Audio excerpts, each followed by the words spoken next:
अस्सलामु अलैकुम वरहमतुल्लाहि वबरकातुहू।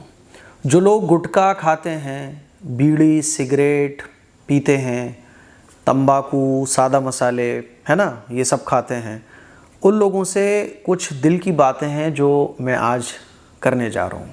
नाराज़ मत होइएगा, मेरी बातों को ज़रा तवज्जो से सुनने की और समझने की कोशिश कीजिएगा। कुछ लोग नाराज़ हो जाते हैं। एक जगह मैंने कहा कि गुटखा सिगरेट तंबाकू बीड़ी ये सब बहुत गलत है, नाजायज़ है, हराम है, गुनाह कबीरा है। तो कुछ लोग जो है ना वो नाराज़ हो गए, अरे ये तो मकरूह है, हराम कब से हो गया। तो मैंने कहा हराम की बहुत सारी वजह मैं बता दूँ। फिर जब मैंने उनको बहुत सारी वजह बताई तो जो है ना तब भी वो गुस्से में तनतनाते हुए भाग गए। तो नाराज़ हो जाते हैं।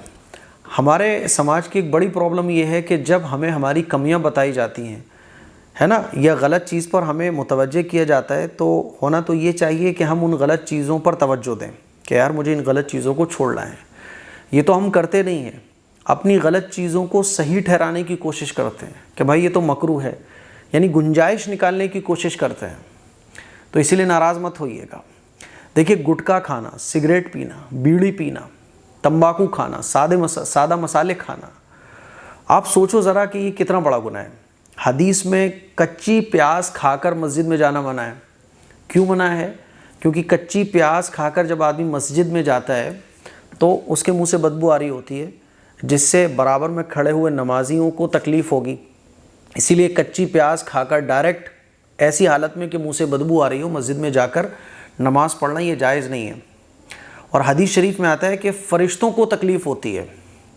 अब आप मुझे एक बात बताओ कि कच्ची प्याज खाकर जो मुंह से बदबू आती है वो ज़्यादा ख़तरनाक होती है, या बीड़ी सिगरेट पीने के बाद, गुटखा खाने के बाद जो मुंह से बदबू आ रही होती है वो ज़्यादा ख़तरनाक होती है? मुझे बताओ ज़रा आप। और सोचो कि जो लोग गुटखा खाते हैं, जिनके मुंह से भकरांद आती है, जिनके मुंह से बदबू आती है ना, अल्लाह माफ़ करे, ऐसी ख़तरनाक बदबू आती है कि बाज़ लोग तो बातचीत कर रहे होते हैं ना मुझसे, तो उनके मुँह से ऐसी बदबू निकल रही होती है कि 2 मिनट बात करना फेस टू फेस मुश्किल हो जाता है। और दिल से ये दुआ हो रही होती है कि भाई बात कंप्लीट हो, जल्दी से जाओ।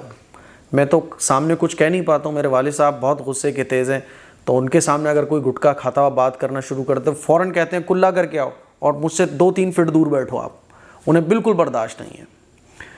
तो सोचो ज़रा कि जो आदमी के मुँह से बदबू आ रही हो, तो प्याज खाने की बदबू से अल्लाह ने इतना हुक्म फरमाया कि मस्जिद मत जाओ, और प्याज खाने वाला शख्स जिसके मुंह से बदबू आ रही हो प्याज की, तो फरिश्ते उसके करीब नहीं आते हैं, फरिश्तों को तकलीफ़ पहुंचती है। आप सोचो ज़रा कि जो लोग गुटखा बीड़ी सिगरेट तंबाकू खाते हैं, उनके मुंह से जो बदबू आ रही होती है तो वो अल्लाह को कितनी नापसंद होगी। सोचो ज़रा। और आपने कभी गौर नहीं किया, आपके मुँह से बदबू आ रही है और आप किसी से बात कर रहे हो, तो सामने वाला जितनी देर आपसे बात कर रहा है उसको जितनी तकलीफ़ पहुँच रही है, आपके नामे अमाल में गुनाह लिखे जा रहे हैं। क्योंकि किसी को तकलीफ़ पहुंचाना ये भी नाजायज़ और हराम है। और जब आप गुटखा खा रहे होते हो, बीड़ी पी के आप किसी से बात कर रहे होते हो, किसी के पास बैठे होते हो, और उसको अगर तकलीफ़ पहुंच रही है तो आप गुनहगार। और कभी कभी तो मुझे इतना गुस्सा आ जाता है ये गुटखा खाने वालों से। हमारे यहाँ एक टाइल लगाने आया हुआ था, तो उसने हमारे यहाँ जो टॉयलेट की सीट फिक्स की है ना, नई मंजिल रेडी हो रही थी, तो कुछ दिन हम देखने नहीं गए भाई। एक दिन देखने गए कि लाओ भाई कैसा डिज़ाइन इसने तैयार किया है, तो डिज़ाइन देखते देखते टॉयलेट की सीट पर निगाह पड़ी तो वाइट की जगह वो रेड हो रही थी। मैंने कहा भाई ये क्या हरकत है, यानी उसको पीकने की कोई जगह नहीं मिली, तो उसने पूरा नया बाथरूम रेड करके रख दिया। कह रहे भाई साहब गलती होगी, मैंने साफ़ करो, इसे क्लियर करो। खूब रगड़ा गया उसको, लेकिन वो जगह फिर भी वाइट नहीं हुई। समझ रहे हो? अब मुझे बताओ कि मुझे कितनी तकलीफ़ हुई होगी कि मैं गुटखे को पसंद नहीं करता, उसके बावजूद मेरा बाथरूम रेड कर दिया नालायक ने। अभी हाल में ही एक फर्नीचर का काम करने वाला आदमी आया, तो मैंने उससे कहा देखो भाई साहब, गुटखा वगैरह तुम्हें थूकना है, बिल्कुल भी यहाँ कहीं नहीं थूकना, बस ध्यान रखना कहीं भी निशान नज़र ना आ जाए, ये नए नए टाइल लगे हुए हैं घर पर, ख़राब हो जाएंगे। ठीक है भाई साहब। कुछ दिन के बाद मैं देखने गया तो वो किचन का काम कर रहा था, तो मैंने किचन की जो सिंक लगी हुई थी उस पर वैसे ही मैं देखने लगा। मैंने कहा भाई ये क्या है, कैसे मुझे बदबू सी फील हुई। जाके क्या देखता हूँ कि वो पूरी सिंक रेड हो रही है। मैंने उसको बुलाया, मैंने कहा भाई ये क्या हरकत है तुम्हारी? कह रहे वो साफ़ तो है। मैंने कहा कहाँ साफ़ है, इतनी बुरी बदबू आ रही है। मैंने कहा रगड़ो इसको। पूरी सिंक रेड कर डाली थी। पूरा पाइप नीचे का रेड हो रहा था, गुटखा तंबाकू उसमें भर रहा था। मेरे अजीज़ भाइयों, मेरी बहनों, सोचो ज़रा कि कितना बड़ा गुनाह है ये। प्याज खाने पर जो बदबू आती है अल्लाह उसको पसंद नहीं करते, हुजूर उसको पसंद नहीं करते, और ये तंबाकू और सिगरेट और बीड़ी और सादा मसाले की बदबू, एक आदमी तो आता है ना तो मुझे उससे डर लगता है, मैं उसे बोलने लगा हूँ कि भाई साहब मैं हूँ ही नहीं घर पर। वो इतना मुंह में गुटखा भरा रहेगा और जब बातचीत करना शुरू करेगा ना तो फव्वारा निकल रहा होता है उसके मुंह से गुटखे का, बाज़ दफ़ा तो छींटे मुंह पे आ जाती हैं। ऐसी कराहियत होती है, ऐसा लगता है कि इसको भगाओ यहाँ से, लाते घुसे मार के कि क्यों आता है तू मेरे पास। लेकिन अल्लाह की रज़ा के लिए वो भी बर्दाश्त करना पड़ता है कि अल्लाह नाराज़ ना हो जाए। उसके मुंह से जब फव्वारा निकलता है ना, कई छींटे मुंह पे फील होती हैं। क्या करें यार। एक दफ़ा मैं गाड़ी से जा रहा था तो एक आदमी ने जो है ना ऑटो में से पीक मारी, सारी पीक मेरी बाइक पर आई। कितने ऐसे वाक़यात होते हैं कि आगे कुछ लोग चल रहे हैं, हम पीछे गाड़ी पे चल रहे हैं, उसने मुंह से जो फव्वारा अपना गुटखे का और तंबाकू का जो छोड़ा है ना, तो ऐसे कितने लोगों की टी शर्ट पर, कितने लोगों के कपड़ों पर, कितने लोगों के चेहरों पर, कितने लोगों के हाथों पे वो पहुंचता है। पीकने वाले ये देखते ही नहीं है कि हमारी पीक कहाँ तक जाएगी। कोई कार चला रहा है तो कार का दरवाज़ा खुलेगा और वो पीक मारेगा, हवा के ज़रिए वो कहाँ तक पहुँचती है। और मैं तो सोचता हूँ कि यार ये अपनी बीवी बच्चों के पास बैठते होंगे जो गुटखा खाने वाले हैं, सिगरेट पीने वाले हैं, बीवी बच्चे कैसे बर्दाश्त करते होंगे। सोचो ज़रा, मुंह से वैसे ही अगर थोड़ी बहुत बदबू आ रही हो तो सामने वाले से बात करना कितना मुश्किल होता है। 3 दिन ब्रश ना करो तो सामने वाले से बात करना मुश्किल हो जाता है। और ये लोग जो मुंह में गुटखा भरे रहते हैं, दिन भर सिगरेट पीते रहते हैं, इनके मुंह से कैसी भखरांद आ रही होती है, दिल घबरा जाए। कभी सोचा है आपने कि आपकी बीवी बच्चे कितने बर्दाश्त करते हैं आपको। अल्लाह के नबी सल्लल्लाहु अलैहि वसल्लम का मामूल तो ये था कि हुजूर अलैहिस्सलातु वस्सलाम जब घर में दाखिल होते तो सबसे पहले मिसवाक करते थे, सबसे पहले मिसवाक। हालांकि हुजूर के तो लुआब मुबारक में भी मिठास थी, हुजूर के पसीने में खुशबू थी, उसके बावजूद हुजूर इतनी मिसवाक करते थे ताकि जब बीवी बच्चों के पास बैठें तो बदबू ना हो। और पीकने वालों का तो साहब कहना ही क्या है, जहाँ जाएंगे वहाँ पीक के ज़रूर आएंगे।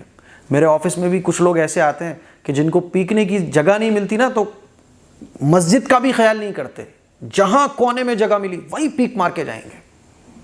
वो तो कुछ जब पता चलता है कि यार ये रेड पड़ा हुआ है, तो इसलिए मैंने तो अपनी मस्जिद में पूरी पाबंदी लगाई हुई है कि कोई भी गोल्ड मोर खाने वाला मस्जिद में नहीं आएगा, वुज़ू खाना रेड। सोचो ज़रा कि ये कितना बड़ा गुनाह है, आपके ज़रिए सामने वाले को तकलीफ़ पहुंच रही है। नंबर 1, तकलीफ़ पहुंचाना नाजायज़ और हराम है। फिजूल खर्ची का गुनाह, फिजूल खर्ची, इन्नल मुबद्दिरीन कानू इख्वाना शयातीन, फिजूल खर्ची करना इस्लाम में नाजायज़ और हराम है। आप जब गोल्ड मोर, तंबाकू, सिगरेट, बीड़ी पी रहे होते हो ना तो इसमें जितना पैसा आप खर्च कर रहे होते हो ये सब नाजायज़ और हराम है। आप अपनी सेहत को नुकसान पहुंचा रहे होते हो, अपनी सेहत को नुकसान पहुंचाना ये भी नाजायज़ और हराम है, समझ रहे हो। और आपके मुंह से जो बदबू आती है, आप जगह जगह पीकते हो, अपनी फैमिली से, अपनी बीवी से बात करते हो, अपनी बीवी से मिलते हो, सोचो ज़रा बीवी पर क्या गुजरती होगी। लेकिन वो औरत आपको बर्दाश्त करती है कि आप उसके शौहर हो। कभी आपने इसके बारे में सोचा? कितने लोग अपनी मुंह की बदबू को फील करो यार, कि आपके आसपास के लोग जो गुटखा तंबाकू नहीं खाते उन पर क्या गुजरती होगी, आपके बीवी बच्चों पर क्या गुजरती होगी। चौथी चीज़, इससे माशरे में कितना बिगाड़ पैदा होता है, माशरे में बुराइयाँ आम होती हैं। तो और हराम होने की कितनी बातें मैं पेश करूँ आपके सामने। इस गुटखे के एक तो होता है कि एक चीज़ गलत है, उसके अंदर सिंगल चीज़ गलत है बस, यानी एक वजह है बस गलत होने की। गुटखा, सिगरेट, तंबाकू, बीड़ी, इसके अंदर तो कई वजह हैं। फिजूल खर्ची इसके अंदर है, दूसरों को तकलीफ़ पहुंचाना इसके अंदर है, माशरे में बिगाड़ इसके अंदर है, बीवी बच्चों को तकलीफ़ इसके अंदर है ना। जगह जगह गंदगियाँ आज बीड़ी तंबाकू की वजह से। हमारी गली सड़कों पे आप देखो, फ्लैट्स में देखो, जगह जगह रेड निशान। इतनी बुराइयों की जड़ इसके अंदर मौजूद है, उसके बावजूद भी मुसलमान कहते हैं कि साहब ये तो मकरूह है, आप कैसे इसको हराम बता रहे हो, आप कैसे इसको नाजायज़ बता रहे हो। मेरे अजीज़ भाइयों, मेरी बहनों, गुटखे, तंबाकू ये मुसलमान की शान नहीं है। मुसलमान तो साफ़ सुथरा, अत्तहारतु निस्फुल ईमान, अत्तहूरु निस्फुल ईमान, तहारत आधा ईमान है। इस्लाम ने तो बदबू का जो छोटा सा ऑप्शन था, प्याज और लहसुन, उससे मुंह में जो छोटी सी बदबू पैदा होती है उसको भी मना फरमाया। पसीने से जो बू आती है उसको भी इस्लाम ने मना फरमाया कि नहा धोकर मस्जिद में अच्छे तरीके से जाओ। इसलिए मेरी आप लोगों से गुजारिश है भाई साहब, हाथ जोड़ के गुजारिश है कि कहीं शादी ब्याह में जाएं, किसी के यहाँ जाएं, बीवी बच्चों के यहाँ जाएं, मुंह को साफ़ करके जाएं। आपका मुंह जब खुलता है ना तो आपकी कंडीशन बता देता है। आपका मुंह जब खुलता है ना तो आपकी पर्सनैलिटी पता चलती है कि आप कितने पानी में हो। आपके जब दांतों की लाली है ना, जो ये आपके दांत लाल हो जाते हैं गुटखा खाते खाते, आपको कोई इज़्ज़त की नज़र से नहीं देखता, है ना। मुंह की सफाई के अंदर अल्लाह ताला ने इज़्ज़त रखी है। जब आपके दांत खूबसूरत होंगे, आपका मुंह साफ़ होगा, सामने वाले को आपसे बात करने में अच्छा लगेगा। इसीलिए मेरे अज़ीज़ भाइयों, इस गुनाह के काम को छोड़िए और अपने मुंह को साफ़ सुथरा रखने की कोशिश कीजिए। शैतान करीब रहेगा आपके, फरिश्ते नहीं करीब रहेंगे आपके, क्योंकि फरिश्ते तो उस शख्स के करीब होते हैं जिसके मुंह से बदबू नहीं आ रही होती है। समझ रहे हो बात को? इसीलिए वो काम मत करो कि मर रहे हो तो शैतान और शैतान के चेले आपके पास बैठे हों। मर रहे हो ना तो कलमा भी पढ़ोगे ना तो फरिश्ते भागते हुए आपके करीब आएंगे, और मुंह से बदबू आ रही होगी तो फरिश्ते करीब ही नहीं आएंगे। मुझे उम्मीद है कि मेरी ये बातें आपको समझ आ गई होंगी। इस क्लिप को शेयर करें। अस्सलामु अलैकुम वरहमतुल्लाहि वबरकातुहू।